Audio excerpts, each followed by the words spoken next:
Alright VYG, so we are back with another tip, and this tip is called Lockdown.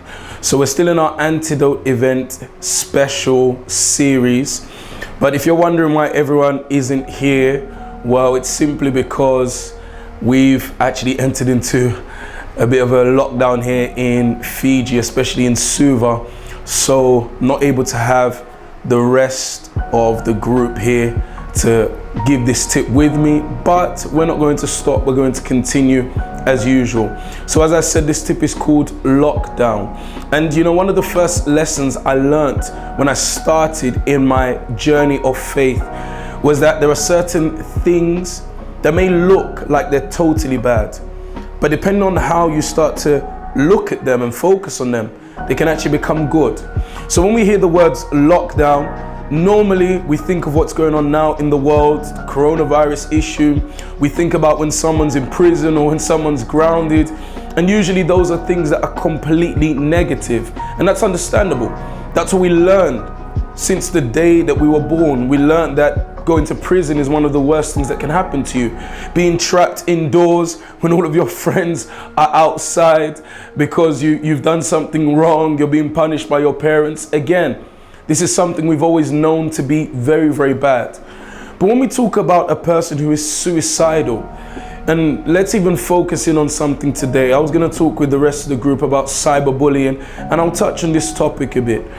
When we talk about cyberbullying and a person becoming even suicidal because of that, what is actually happening? Someone opens up their laptop, turns on their computer or their smartphone, and they are locking themselves in with negative people. They're locking themselves in with negative ideas. Someone who is always insulting them about their weight, their pictures, you know, someone who is talking about how they look, or just finding anything to pick on them. When a person is there in that moment, all they can see, all they can hear, all they're reading is that negative information. Just like when a person goes inside of a prison cell and they're trapped there. They're trapped with inmates they may not want to be with. They're trapped with violence. They're trapped with, depending on the place, I don't know, corruption inside of the prisons. That person is trapped in a negative place. And so of course their mind is going to be in a negative way. And if you're watching this right now, you've turned on this video obviously because you want some positive information. And that's exactly what you have to do constantly with your mind. Again, I told you one of the first lessons I learned was that there are certain things that look like they're only negative, but depending on how you look at them, they can be positive. I don't see lockdown as only a negative word. For example, if you're locked in a room filled with money, you're not gonna cry, are you? If you're locked in a room with all of your favorite people, again, you're not going to feel sad. You're going to spend hours conversing with them. And that's all you have to do with your mind. Please, I'm by no means saying that that's going to erase suicidal thoughts completely. But remember, this is a series of steps that if you apply them all together, as we've had success cases in the past, it's going to help you to overcome these negative ideas that always fill your mind.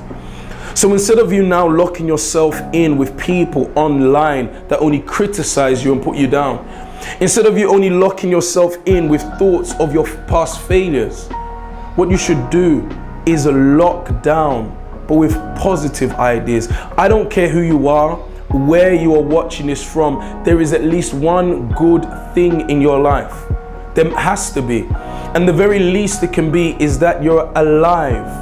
You might say, no, but Pastor, my whole thing is that I'm suicidal, I want to die. Yeah, but the fact that you're alive means that you've overcome where others haven't. Yesterday, the day before that, people all over the world died, whether it was from the coronavirus or something else, and you're alive. That means that you have an opportunity to do something. You have an opportunity to change.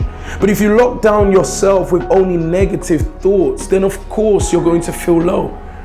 So find that thing. Maybe it's your mother who tells you every day that she loves you and she doesn't even know what you're going through inside. Maybe it's that friend you can always confide in. But you know what? Though I could stop there, and I'm sure that would help a lot of you, I'm not going to. Because I remember when I first came to the VYG, and I also had suicidal thoughts. I was also filled with so many negative emotions. The thing that I focused on above everything else was the greatest gift that I'd received.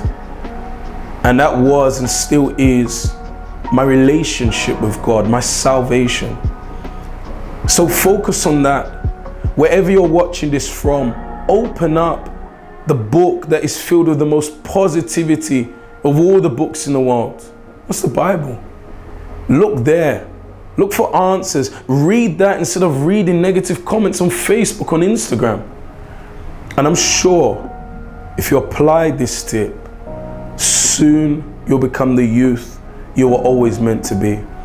And especially because access is limited, probably even if you're in another country, still likewise, access is limited for you to attend a VYG session face to face and come and talk to someone.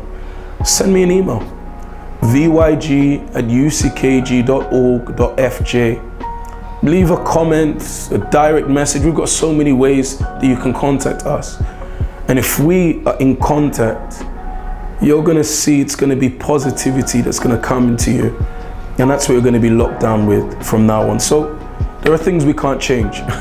Most of the world now is locked at home and people's movement is limited. But again, it doesn't have to be a totally bad thing. I'm going to use this time to focus more on positive things. And I advise you to do the same. Until next time, take care. God bless.